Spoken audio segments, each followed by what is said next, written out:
right, you very, very welcome. And it is Sunday, the 26th of October, 2025. And just we shout out tickets for my end of year tour, Jake O'Kane Needs New Teeth tour.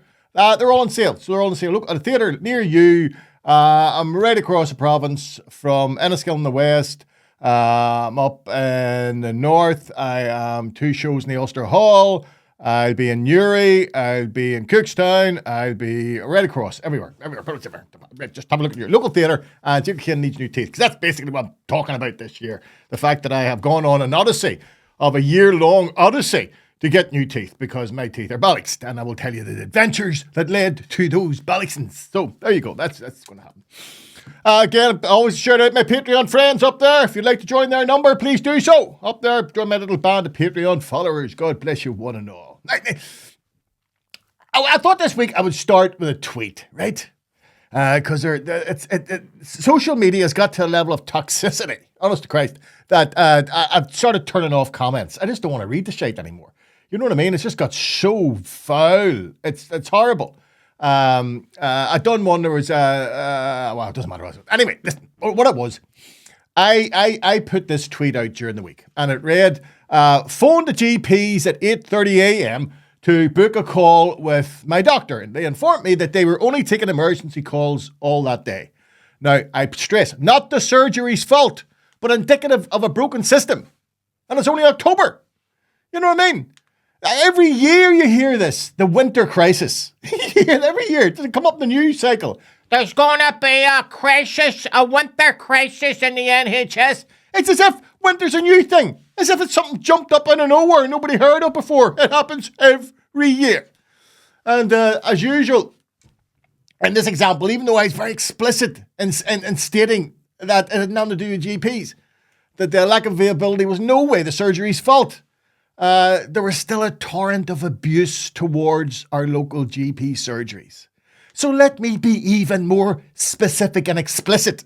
It isn't the fault of your GP that you can't get an appointment. So stop attacking and criticising the very people who are working hardest to provide a service while being continually underfunded and understaffed. Now, for example, I've been a patient with the same GP surgery all my life, which is a very long time, right? And the staff are brilliant. But I would not take a pension to do their job and face the continual criticism and attack that they have to get inflicted on them day in and day out. So please, people, please. I know how hard it is to get through to your GP. Do you know what? It's like a lottery, isn't it? You phone up in the morning, you have to get in from 8:30 onwards. So your finger. It's like playing, I don't know, it's like playing bingo or something, or playing the lottery. You sort of get your ding, ding. Your call is important to us. You are caller number 3,564 in the queue. Bastards! There was one morning, but I pressed the button. I got straight through. Your caller number, I was like, number 1. I was like winning the lottery. I was, but I do understand, because I've experienced it myself, how hard it is to get an appointment, how hard it is to get through to get an appointment.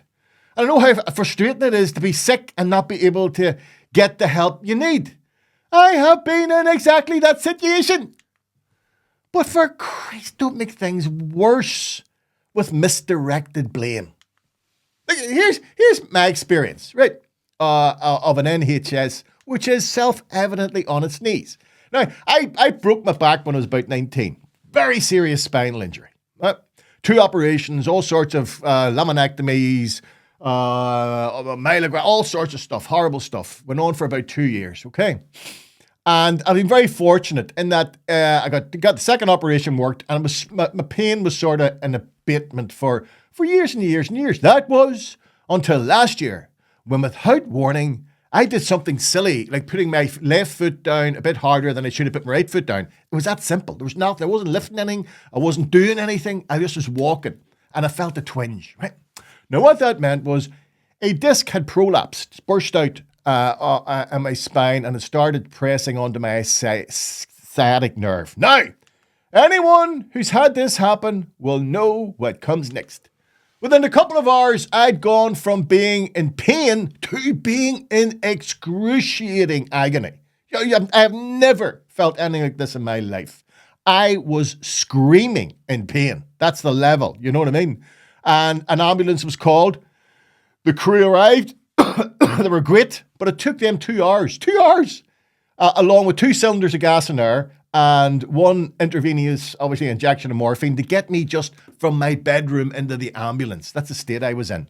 From there, we went to the RVH, where I had to lie in that ambulance for another 4.5 hours before being admitted to the hospital because of the queues in the mission. Couldn't get in. I then spent the whole night in a holding area. Right? We're just sort of, and I'm not exaggerating, people. I was on a bed, and there's my bed, and there's the next bed. You may as well be, the beds were, if you had to go to the toilet, they had to pull you out like a filing cabinet, right? And wheel you around. No privacy, no dignity, no nothing. And that's where I spent that night, in agony. Didn't see a doctor. Did not see a doctor. It wasn't until the next morning that I was finally moved onto a ward where, having been examined by a consultant, I was immediately given anti-inflammatory medication, and would you believe it? I was able to leave the hospital within an hour. Within an hour, having got the proper medical treatment. Now here's my point, boys and girls. If I had been examined by a doctor in a timely fashion, I would have been saved over 24 hours of unnecessary agony. So believe me, I have first-hand experience and knowledge of just how broken our NHS is. And here's the truth that the politicians aren't going to tell you. It isn't going to get fixed. I'm sorry, but it is not going to get fixed. Both the Tories and Labour under Blair, which may as well have been Tory light, for decades they quietly allowed the NHS to run down, underfunding it to a point where they can now argue, oh, it's too late to save the NHS. It's an elderly population. There's too many chronic illnesses. There's all the excuses in the world. We're just going to have to go like America and have private health funded through private health insurance companies, of which I am a director of a few. This is where you are. It is no coincidence that Belfast's 2 main private hospitals are undergoing expansions. Kingsbridge Healthcare Group is expanding its existing private hospital with a new $6 million project, adding a new ward. There's an operating theatre going to be in there, endoscopy suite, increasing its bed capacity by 1/3. Along with that, I think it's called Affidavit partnership with Norlin, I think they're called, EV, have been given the green light for a new private hospital on Boucher Road, which will have a 74-bed capacity. Now, I refuse to be fatalistic with regard to the NHS. It can survive, but it will never return to the NHS I was born into. From cradle to grave is over. It's never coming back. But we should be fighting tooth and nail to save what we already have and not lose everything. And that only happen if we all change our expectations and attitudes.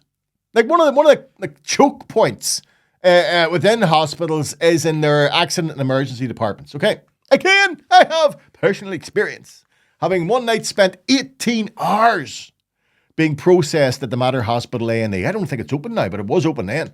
18 hours, right?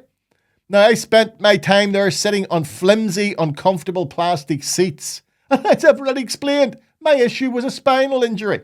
Not good for people with spinal injuries. I got to tell you, what I witnessed that night was nothing short of horrific. I'd make a very educated guess that only around 20% of the people in the A&E department that night had a valid medical reason to be there. There was a very large presence of drug addicts who appeared not only to be dealing drugs, but consuming them in the public toilets. And I subsequently learned that this is very normal across all A&E departments in Belfast and beyond. Why are they there? You may ask yourself. Why are they taking drugs and congregating in accident and emergency departments? Well, the answer is simple, people. For safety. They know that if they inadvertently take an overdose, medical help is on hand. So here's an idea. Would you hear this one? And I've been banging on about this and writing about this for years. Why are we still blocking what we desperately need, which is a safe consumption room for addicts? If such a facility existed, overnight, those using the A&E for the same purposes would disappear, clearing out that package of people who need to be seen. I mean, better than that, they would be in a place where they're being watched. So if they do take an overdose, they can be treated immediately, ruling out the need for dozens of emergency ambulance journeys every other night to get them into the hospital. Now, another problem is people who find it difficult to get a GP appointment are now attending A&E departments for conditions which do not mean you should be there. Here's an idea, people. Go to your local chemist. These people are highly trained. They can more than capable of dealing with average sort of medical emergencies. You know what I mean? Again, I've experienced, I was a dick one night and I somehow managed to cut my back, right? I was a big enough cut. Now, I just looked at the mirror and I thought to myself, I don't think that's hospital stuff. I don't think that's hospital stuff. And it was just before the chemist was closing, right? So I banged on an old t-shirt, ran round to the chemist, had a look at it, judged it, stuck a couple of dumbbells on it. I was out in half an hour. If I'd have went in A&E, I'd been there all night. Now, obviously, boys and girls, these are only little issues, that there are more systemic issues within the NHS, such as, for example, a rundown in social care for the elderly, resulting in many otherwise healthy elderly patients stuck on hospital wards as there's no care packages for them to return home. Few would argue that our local NHS is being properly managed. This is another big problem which I've dealt with in the past. You know what I mean? The scandalous Belfast Trust, which has one rumbling disaster tumbling into another. The building projects such as the RVH maternity unit. Some of the children that should have been born in that unit will be pensioners before it's finally built. And when they do build something, they're shite. Poor quality construction. That's what happened in Muckamore Abbey Hospital, which had to close as it flooded. And this is the Belfast Trust, which is a dysfunctional organisation with what appears to be no political oversight. So, boys, if you want to be angry at someone, be angry at those who are failing you, namely your elected politicians and incompetent fat cat NHS managers scratching their holes and not doing their job. You know what I'd love to know? I'd love to know how many of our MLAs have bothered to visit a local hospital at the weekend, say on a Saturday or Sunday night. Spend a Saturday or Sunday night in one of the A&E departments and witness for themselves the indignity, distress that the sick and dying are having to endure. I also wonder, and I've wondered this for a long time, how many of our elected politicians benefit from private health care packages? Wouldn't that be an interesting question to get answered? Oh, I'd be very interested in that. Anti-social media isn't all bad. Occasionally you get wee gems, wee things pop up and you go, that's very good, that's very good. Never thought of that before. I thought of that. Something popped up. I can't remember it, of course, but I remember who said it. But it was some man was getting interviewed or whatever it was. But he came off with this quote. He says that most of the world's woes and problems in the world are due to old white men who are afraid to die. Bing! Many of the world's problems are due to old white men who are afraid to die. That ring true. I'd add that the same old white men who are afraid to die always seem to be obsessed with being remembered. So they want to put their names onto anything and everything. One of the worst examples, of course, is our Donald, the Trump. For while the world burns, right, with a war in Ukraine and Palestinians continue to die in Gaza, Trump's focus is on, wait for it, he wants a ballroom in the White House, a big golden ballroom, so the fat man can dance. Now, when he first floated this idea, he was very clear. Donald was very clear. His new construction would in no way impact the historic White House building. For sake of thought, that would be vandalism. The new ballroom will be lavish and dwarf the current East Wing. President Trump previously promised the new addition would leave the White House intact. It'll be near it, but not touching it. Well, during the week, wouldn't you know it? He did this.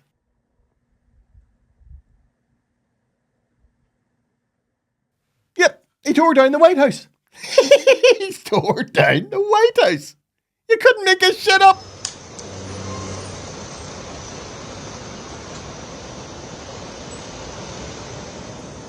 In 1 week, the whole east wing of the historic White House building was unceremoniously demolished to make way for Donald's ballroom. I just want a quick follow-up on that question. Your response to people who say that you haven't been transparent enough about this. I haven't been transparent? That some of your critics feel it should have gone for a I've review. shown this to everybody that would listen.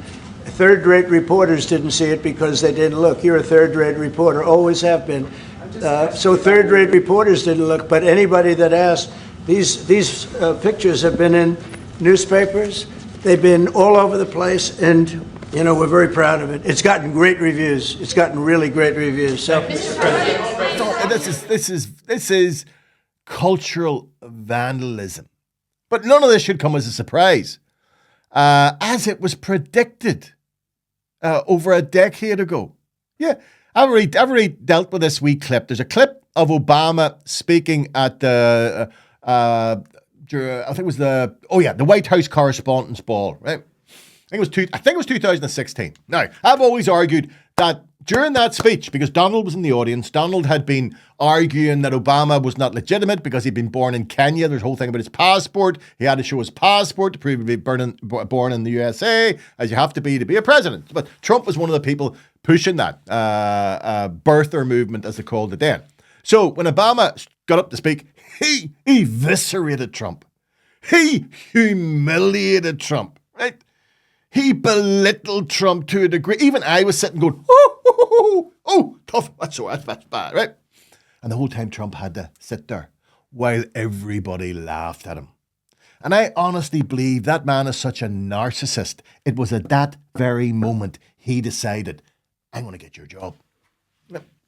But during that speech was very funny. Was very funny. Look it up. The Washington Correspondents' Ball 2016 Obama Trump. It's hilarious, okay? But there was one throwaway joke, right? One throwaway joke that doesn't seem so funny today. Donald Trump is here tonight. Now, I know that he's taken some flack lately, but no one is happier, no one is prouder to put this birth certificate matter to rest than the Donald. And that's because he can finally get back to focusing on the issues that matter. Like, did we fake the moon landing? What really happened in Roswell? And where are Biggie and Tupac? Say what you will about Mr. Trump. He certainly would bring some change to the White House.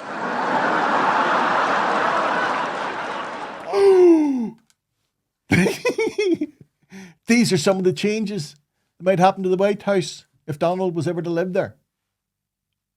You couldn't make it up. You could not make it up. The Trump has said, you wait and see. The Republic of Ireland have chosen their new president, Catherine Connolly. I was struck that not a word was uttered during the campaign about the 700,000 disenfranchised Irish citizens up here in the north. You would almost think they don't care about us. I wish the new woman well. I wish her well in her new role, but she will have very small shoes to fill. Those are Mickey D. Higgins. I love Mickey D. Mickey D is a legend. I'm just here to say you're all talking absolute shite. And no, I will not shut up. I don't care if I'm the president. I'll say exactly what I want to. So I have a poem coming on, and I think I can hear a poem. Well, Mickey's going to retire to write his poetry. Mickey was a class act. It would be hard for ever to get anybody as good as Mickey again. He was like a wee leprechaun, wasn't he? He was like a wee leprechaun. I love Mickey. Mickey's great. Mickey's great. A lot can happen in a week. This time last week, there was uproar. It was anti-Semitism incarnate. Starmer was screaming from 10 Downing Street, along with his pro-Israeli cronies, that Birmingham Safety Advisory Group which had just banned the Israeli Maccabi fans from attending a match in the city. Well, that was down just to simple anti-Semitism, and he wasn't having it. So he stuck his oar in, didn't he? Now, we all knew anti-Semitism was the predictable cry, but this week, the Maccabi team have asked that their fans not to go to Birmingham in the UK. Why could this be? How is this? Well, I'll tell you why it is. Because last weekend, the right-wing bastards started a riot when they were playing at home. Disgraced themselves and disgraced their club because it's full of right-wing pro-Zionist thugs. Suddenly, there's no more talk of anti-Semitism here. Indeed, not a word of apology for Stormer, who had done his best to intervene in a policing and security decision. This stood in some contrast to Sky News. Well, they had to make a clarification, which is parlance for an apology for misrepresenting the decision of the advisory board. And we want to bring you a clarification now related to this story in our breakfast programme on Friday morning when discussing criticism of this decision to ban Maccabi Tel Aviv fans from the Israeli club's upcoming fixture with Aston Villa. We incorrectly said the decision was based solely on the inability of authorities to guarantee the safety of those fans. But we should have also reflected concerns referenced by the Safety Advisory Group about previous violent clashes involving Maccabi Tel Aviv supporters, which were also considered by the group. The lesson here is simple. Politicians have no place interfering in operational policing decisions. And best leave it to those who are making those decisions. As for Starmer, he's already a bust flush, right? His new deputy leader is somebody he sacked a couple of weeks ago, threw off the cabinet. There is no way that disaster is going to lead the Labour Party at the next election. Indeed, I'd make a guess he's so incompetent and so biased towards Israel, he may not even be there next year. It's time for Old Man Recommends, or doesn't recommend, or may recommend. This week, I had to stop watching. It's weird. I started watching the Netflix series called Monster, right? Starring Charlie Hunnam. He's very good. It's a story of a mild-mannered farmer who loved his mommy a bit too much. That's all I'm going to tell about you. He loved his mommy, and he loved, well, it's a very strange story, right? It's based on a true story from the 1950s, I think, or 50s, about a grave robber and murderer, Ed Gein. And his story has struck so deeply into the US psyche that it was the inspiration not only for Alfred Hitchcock's Psycho, but more recently, Silence of the Lambs. Some of it's appeared in that. Now, I must admit that I found the series somewhat vacuous, and it was guilty of glorifying the horrors which Gein carried out. And that's why I turned it off. They were actually depicting this wee bastard in almost a sympathetic fashion. It's a wee bastard. You know, it's changed. And the word psychiatry now, the word psychotic or psycho has been usurped and replaced by antisocial personality disorder. That's not very good for movies, but you can't say antisocial, but now you can't see that ever appear on a billboard anywhere. A much more nuanced handling of the US phenomena of serial killers, and they're not unique to the US, but the US does do them very well. It has to be said. Serial killers come along. The US are yep. Well, that's another Netflix series called Mindhunter, and it is interesting. It is very good. It's, again, based on a true story. It tells a story of the beginnings of the Behavioral Science Department of the FBI. Now it's known as the Behavioral Analysis Unit. Well, that's where they try to work out. It was in Hannibal Lecter. It was in all those there where, you know what I mean, she's part of it and she's trying to work who he is. It was the brainchild of two agents way back in the day. A guy called John Kirsch and Eugene Krickerberger or something. Well, they had a brilliant idea, a very original idea. They decided to go, they knew that there were serial killers in prisons all around the US, and they thought to themselves, I wonder if we went and talked to these characters, could we get an insight into what the... So they went and they interviewed them all, and they found that there were indeed indicators in even childhood that people may be going on the wrong path. Indicators such as children have a lack of empathy or guilt. They have a tendency for persistent and skillful lying. and manipulation and callousness towards others' feelings. You're sitting at home and you've heard that list and you're looking at your wife going, Yeah, that sounds like our Dolores. well, I have advice for you. I would lock your bedroom door before you go to sleep tonight. The one interesting thread in the Ed Gein story, Monster, was they did touch on the reality that these serial killers are actually quite often fans of serial killers. They follow other serial killers. They mimic their behaviours. They want to emulate their kill scores and all, sick as that can be. So with that in mind, the fact that Monster's makers dealt with Gein in a sympathetic fashion, almost making him out to be a victim, is disgraceful. Along with being mad, Gein was also undeniably bad. And that should have been acted as the foundation of his character. Like another American institution, sadly, is mass shootings in schools. Hardly a week passes across the Atlantic without some nut murdering kids at school, with many of the shooters proving to be devout fans of previous mass shooters, who again they want to emulate. With this in mind, many families in the US who have lost loved ones to these mass shootings are now demanding that the media stop using their name. Don't just call whoever it is the shooter, right? And the rationale is very good, it's brilliant. If these psychopathic murderers, if they're denied the fame that they so desperately need and the attendant publicity they seek, maybe that just might be enough to stop one. Just stop one of them. So the media should stop leading every story about a school shooting with not only the name, but also a full biography of the shooter. Deny them the publicity they're so desperate for and consign them to a pauper's grave with no name on the gravestone. That's all they should get.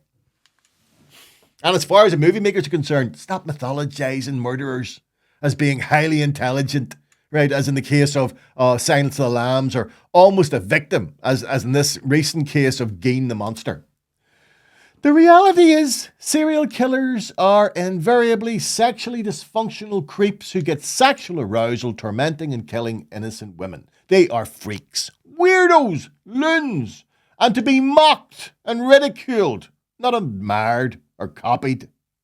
What's the clock's back? Winter has arrived. Winter has arrived. The long dark nights have arrived, and I love it. I love it. People don't like it. I love it. Because beneath this grey is a ginger. The sun was never my friend. Sun and me have never got on. You know what I mean? So I used to love the dark nights. And I was remembering just this week, I remembered there was a stage in my life when I was working as a barman, bouncer, toilet cleaner, right? In an establishment in North Belfast. And my routine was, shall we say, somewhat dysfunctional. I would go to my work at about, say, 7 or 6 in the afternoon, and I would work through until 11:30. But then you'd have to clean up the bar and do all the necessary husbandry and housework. Then he's done cleaning and polishing and all the rest of it. That would take us up to maybe 1 o'clock in the morning. And then me and my good employer would sit down for a convivial glass or two. Well, those glasses could go on to maybe 5 or 6 in the morning. We would stagger out into the darkness, and I'd be dropped off home, go to bed, and then maybe not waking up until 4 or 5 in the afternoon, which meant I never saw daylight. There was about 6 months I never saw daylight. I may as well have been a vampire. Brutal it was. But a wee story. There was one night, and how I was never shot. I really should have been shot, to be honest with you. People who didn't deserve shot got shot. I did things I should have been shot. But what happened was my mode of transport then was a push bike. I was skint, right? Minimum wage. I rode the bike down. The joke was I very seldom rode it home, but I rode it down to the pub. But anyway, so I'm riding down this night, and this particular establishment, it was all security. So you had a net cage on the outside, right? And you had to go in, get buzzed in, and you walk down the front of the bar, and then the door was down at the bottom, and then you go. But it just so happened that I parked my bike round the corner, and there was a wee sort of yard I had a key to just beside the entrance door, right? So I'm pulling up this night. Now, my attire was somewhat unique. It was Baltic, right? Baltic. So I had a balaclava on, as you do, right? I had black gloves and a big sort of puffy sort of coat on, as you do. And I'm just pulling my bike up to put it in when I see two of my friends approaching the bar. These were two nice fellas, good lads. And I saw them, they didn't see me, but I saw them, and they buzzed the door. And I was in the darkness, you see, at the bottom where the other bit was. So they're chatting away. And just as they came within 3 or 4 feet of me, I jumped out with the balaclava and the black gloves and went, I got ye! Now, what happened next caused all sorts of disturbances between my two friends. Because one of them grabbed his mate and threw him at me as he turned and ran away. Oh, it almost ended the friendship. It came very close to ending that friendship. They didn't talk for maybe 4 days. And then there was all the excuses. Oh, I didn't throw you. I slipped and fell. And all. He threw him at me. But I thought after that, and somebody said to me after, yeah, what if a Brit Patrol had come round the corner while you're standing with a balaclava and black gloves pointing at somebody? Do you know, I'd never thought about that. Never entered my head. Should have, but it never entered my head. That could have ended very badly for me. The joke in this situation could most certainly have been on me. Just one of the adventures in North Belfast in the 1980s. And them two, one of them's God rest him, he's died since. He's a great guy. And the other one, he's probably out there, and if he sees us, he knows, you threw him. You threw him, you bastard. You know you threw him. You'll do nothing. You hear me? You'll do nothing.